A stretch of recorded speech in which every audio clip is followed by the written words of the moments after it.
My mother kept a diary when she was growing up in a Brooklyn orphanage. For 3 years, my wife recorded her thoughts in a journal when we lived in France and Algeria. Today, keeping a diary or a journal seems quaintly old-fashioned. What rules the world now is data flow and exchange. For example, we take an uncensored, unedited notion, download it to Facebook, and then check every 2 minutes to determine how many likes we have received. For what good is a thought if it is not published, if it is not shared on the World Wide Web, over which all may fawn and marvel? This is my point. We are all moving from humanism, which teaches us to look inward to discover truth, to Dataism, which attributes meaning to the algorithms that manage data. One day there will be no need for truck drivers or welders or even doctors and lawyers. All the data that is swirling around us will be captured, collated, and conceptualized more accurately than any human brain could ever imagine. You will not need a doctor for a diagnosis or a treatment plan. You will only need to consult with IBM's Watson or another database yet to be conceived. The algorithms of data will know you better than you know yourself. For example, already Fred Meyer sends coupons to my wife for the items she most often buys. She no longer has to recall what she needs. The data programs from her favorite grocery store will do it for her. Likewise, I have no need to remember my interests. The Google algorithms are configured to tell me what I desire. I don't have to remember what I want. Google will happily remind me. Not to suggest that Google is a person. It is not. It is an algorithm. Some may be thinking, well, hold on there, Mary Sunshine. I still keep a diary, and I never buy anything online.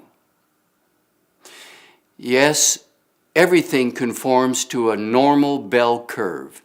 There are always a few outliers at a -3 or +3 standard deviation from the mean. If that is you, congratulations, but you are in a meager minority. When you die, no one will replace you.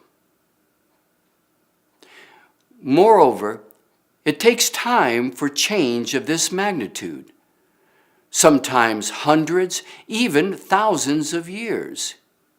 For example, it took a few millenniums for the polytheistic religions of Mesopotamia and Egypt to evolve into monotheistic religions as transcribed in scriptures.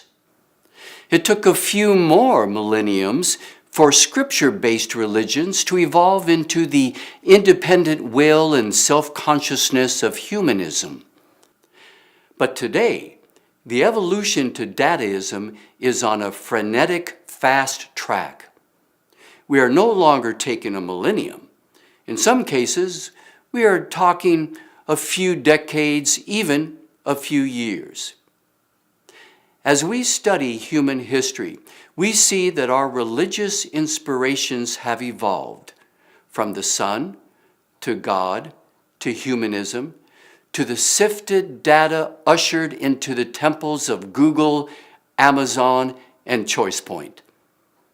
Evolution does not reverse course, and the current course is data on steroids. Can we put the brakes on this transformation? In a word, no.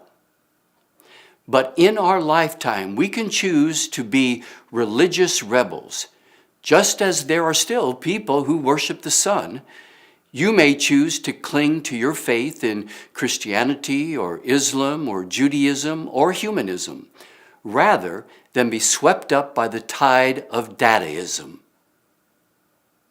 You may make that choice now, but be assured that the choice will be exceedingly less likely for your grandchildren. But wait, there may be another alternative. Perhaps you can stand planted with your right foot in one area and your left foot in another. Perhaps you can hold to the antiquated custom of writing a journal and publishing your words in the realm of Dataism, just as I have done today. Consider this a thought for the day from one who is edging, kicking and screaming, into the murky and mysterious matrix of algorithms.